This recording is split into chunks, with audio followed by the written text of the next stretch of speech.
Good afternoon, my dear children. Today we are going to complete our lesson. Yesterday's class we completed our paragraph number 31.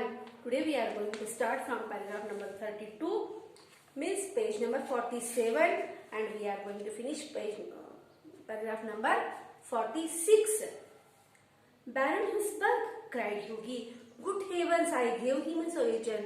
Give him a solution, shouted Trevor, and he burst into a roar of laughter. Oh my God, Baron Husberg, I had given one coin.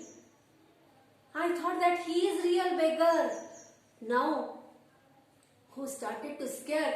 Hughie started to scare, but Trevor started to laugh loudly. I think you might have told me, Alan, said Hughie crossly, and not let me make such a fool of mistake.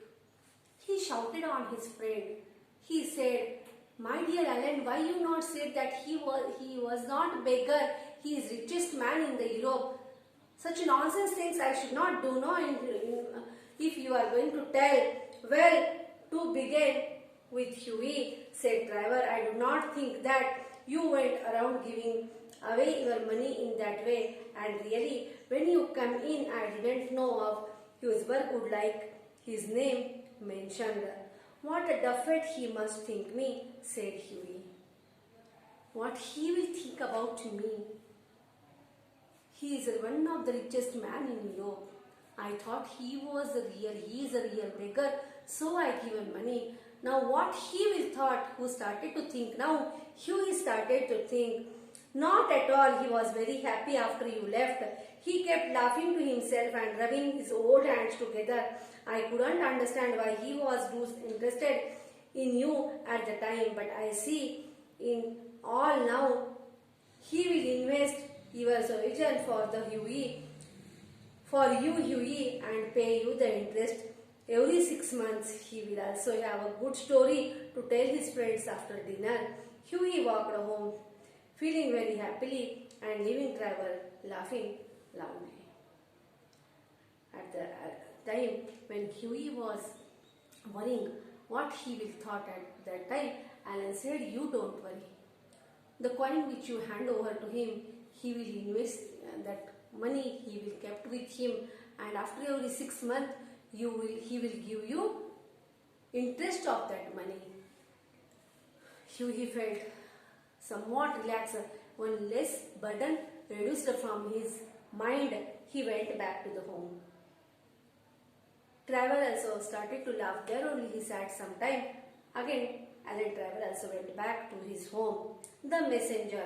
The next morning, as he was eating his breakfast, a servant brought in the card on which was written. When Hughie was having his breakfast at that time, one servant came inside. There was one envelope in his hand. There was one card in his hand. Mr.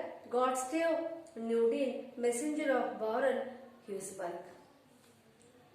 My name is Godstave Nudin, and I am the servant of Baron Husberg. He sent me. I suppose he has come for an apology. He thought he came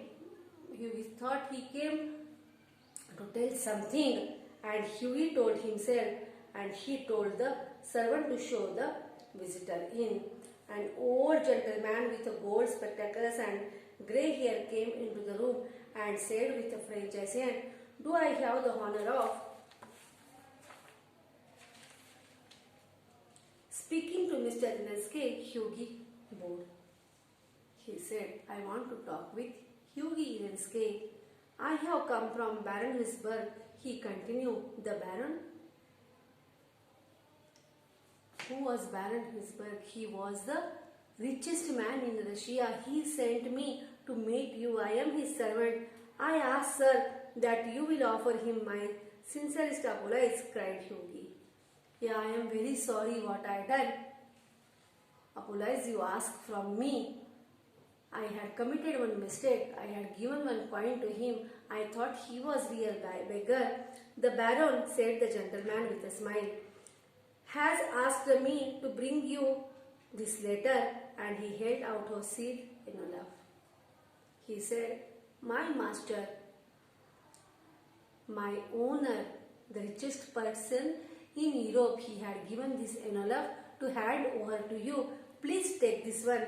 On the inside was written a wedding present to Hughie Idensky and Laura Marton from an old beggar, and inside was a check for the 10,000 pounds.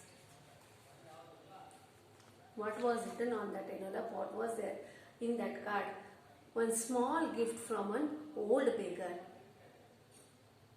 What is this for your wedding? 10,000 pounds. Who was demanded? Laura's father was demanded. To whom? To Hughie. The wedding. When they were married, Alan Trevor was the best man, and the Baron made a speech at the wedding breakfast. In the wedding breakfast, who came to attend the marriage? Alan Trevor came to attend the marriage. Baron Risberg himself, he came to attend the marriage, and there he had given the speech at which time? At the time of breakfast. Millinery models, remarked Alan, are rare enough, but model milliners are rare still. See here, there are so many rich people in the world, but all are not generous, all are not humble. Few people are there. Those are not rich by money, those are rich by mind. Though Hughie was not rich by money, he was rich by mind. So I liked Hughie's nature and I helped him. So my dear students, what we must have to do?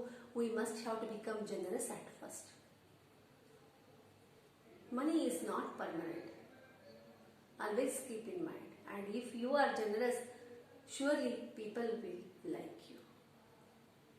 We completed our lesson, we completed our prose section even.